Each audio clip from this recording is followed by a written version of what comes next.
Hey y'all, Chef IrixGuy here, and this is how to make a very cheap and delicious ghost pepper grilled cheese.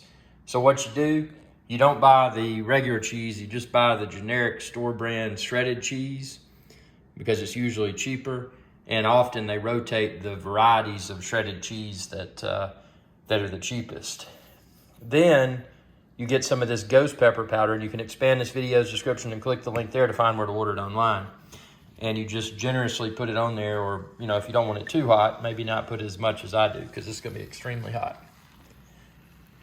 And then you put your grilled cheese in there, and then you just have a little piece of butter waiting, because when you flip this, you're going to want to put butter on the other side to make it extra good. But yeah, and if you really want to get crazy, you can sprinkle some of this ghost pepper on the outside of the bread once it's ready to eat. But this stuff, man, this is no joke. And I mean, it'll get you going. So yeah, just a cheap, simple, and effective ghost pepper grilled cheese sandwich. So again, expand this video's description and then click the link there, and you can find the ghost pepper powder like I use.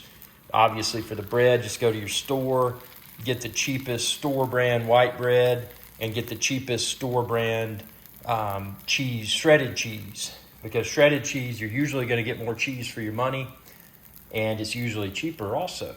Well, I just said that because I said you get more cheese for your money. So yeah, this is awesome though. Tell me what you think within the comment section below, and be sure to subscribe. And when you do, ring that bell icon to be notified whenever I post another video. Y'all have a good day. Hey y'all, Captain IrixGuy here. I hope y'all enjoyed this video. If you did, please be sure to subscribe. It's youtube.com/IrixGuy. And ring that bell icon when you do to be notified whenever I post another video. Thanks for your viewership, and y'all have a good day.